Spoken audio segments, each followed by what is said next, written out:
Hello guys, good evening. कल की class में आप लोग को एक्सप्लेन द लाइन का शॉर्ट फॉर्म बताया गया था और आज दो क्वेश्चंस है जो कि पोइट्री से है, पोएम से। और वो पोएम जो होगा वो सॉन्ग ऑफ माई सेल्फ से होगा, सॉन्ग ऑफ माई सेल्फ। इसमें थोड़ा सा शॉर्टकट भी है और शॉर्टकट के साथ पूरा आंसर लिखा गया है। आंसर लिखने का टेक्निक भी बताया जाएगा। ऐसा नहीं है कि यार हर एक्सप्लेन द लाइंस में या हर समरी में या हर क्वेश्चंस में ट्रिक्स का ही काम चलेगा। एक तो बात जान लो यार कि कभी भी किसी भी लिटरेचर के क्वेश्चन आंसर में या एक्सप्लेन द लाइंस में या आप कोई भी कंपोजिशन राइटिंग का बात ले लो, लिटरेचर थोड़ा सा अलग हटो तो उसमें कोई ट्रिक का काम चलता नहीं है। हाँ, कुछ वर्ड्स है, कुछ ऐसा लाइंस है, जैसे एक्सप्लेन द लाइंस में क्या बताया गया कि आप जो लाइन जो है इसको पता करो कि ये लाइंस किस पोएट्री से लिया गया है या किस प्रोज से लिया गया है। तो आपको उतना पता चल जाएगा तो पोएम नेम या प्रोज नेम आप लिख सकते हो, उसका राइटर नेम लिख सकते हो, बस इतना कर सकते हो। लेकिन जो कल भी क्लास में हमने बताया था कि 3 स्टेप रिमाइंड करना जरूरी है। 3 स्टेप वो क्या है? फर्स्ट तो writer name, sorry chapter name, और सेकेंड क्या? Writers name.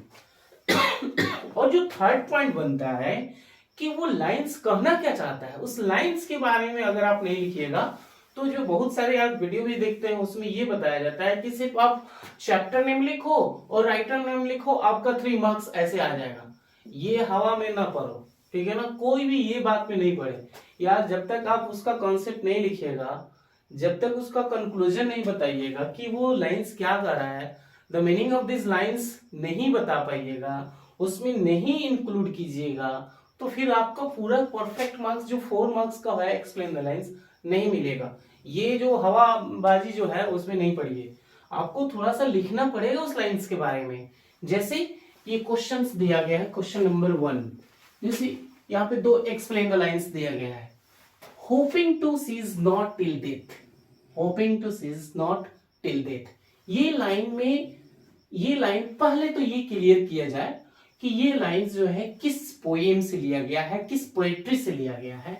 तो ये एक लाइन है तो इसलिए यहां पे दिस लिखा गया है। This line has been taken from poetry Song of Myself. ये जो लाइन है ये सॉन्ग ऑफ माई सेल्फ से लिया गया है। Which has been written, which has been written by Walt Whitman. अब बहुत लोग आदत ये है कि यहां poetry Song of Myself तो लिख देंगे, लेकिन जस्ट इसी के बाद क्या लिखते हैं? By Waltman, Walt Whitman. नहीं भाई, ऐसा नहीं। पूरा सेंटेंस लिखिए, अच्छा से लिखिए, तब जाके जो है, जो चेक करने वाले जो है वो आपकी कॉपी को, आपके आंसर को अच्छे से चेक करेंगे और ब्यूटीफुल मार्क्स मिलने वाला है।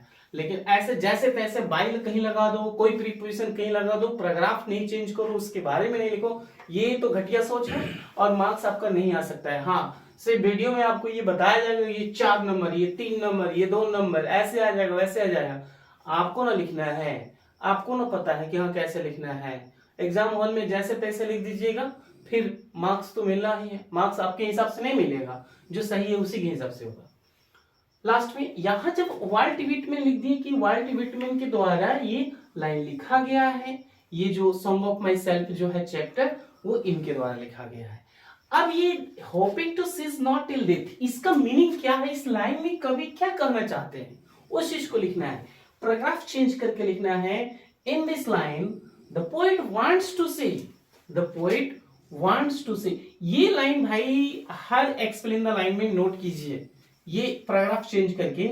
ये थर्ड स्टेप बनता है। फर्स्ट स्टेप क्या है? चैप्टर का नाम लिखो। सेकेंड स्टेप क्या है? उस राइटर का नाम लिखो। थर्ड स्टेप क्या है कि वो लाइन का मीनिंग क्या है, वो लाइन में कवि कहना क्या चाहते हैं, उस चीज के बारे में लिखना है।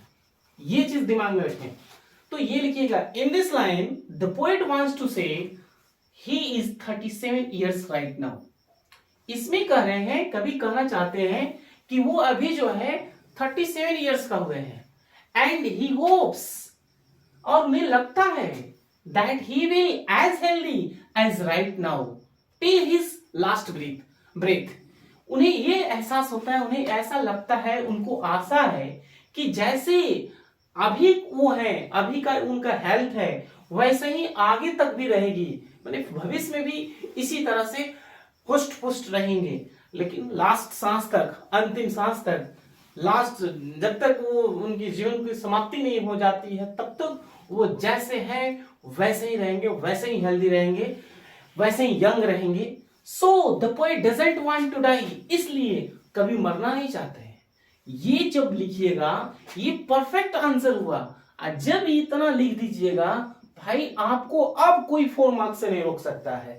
अब जाके आपका परफेक्ट ये हुआ। ये बहुत तो लोग जो कहते आ रहे हैं कि सिर्फ लाइंस का ढूंढो कि ये किस चैप्टर से है, चैप्टर नेम लिखो और राइटर्स नेम लिखो, हो गया। इतना सा होने वाला है? इसका मीनिंग कौन बताएगा? ये कवि क्या कहना चाहते हैं उसके बारे में कौन बताएगा भाई? नेक्स्ट क्वेश्चन है, आई हार्बर फॉर गुड और bad, I permit to speak at every hazard, nature without check with original energy. ये लाइंस में अब ये या हाँ, ये बात आपकी सही है कि जो एकदम वीक स्टूडेंट है उनके लिए थोड़ा सा मतलब उनको लिए ये लाइंस बताया जाता है, ये ट्रिक अगर बताया जाए तो वो परफेक्ट है, उसमें कोई दिक्कत नहीं। ये लाइन जो है किस पोएम से लिया गया है ये उनको बताना चाहिए। तो उनको पता अगर हो जाए कि ये lines song of my self से है तो उनको ये भी पता चल जाएगा इसका राइटर कौन है, तो वाल्ट व्हिटमैन। इसमें 2-3 लाइन है तो इसलिए बोल सकते हो this lines have been taken from the poem Song of Myself which has been written by Walt Whitman, जो वाल्ट व्हिटमैन के द्वारा लिखा गया है और ये सॉन्ग ऑफ माई सेल्फ से लिया गया है। ये परफेक्ट लाइन है, सीधे बाई लगाकर और राइटर का नेम लिखिएगा, मार्क्स आपका कटेगा भाई।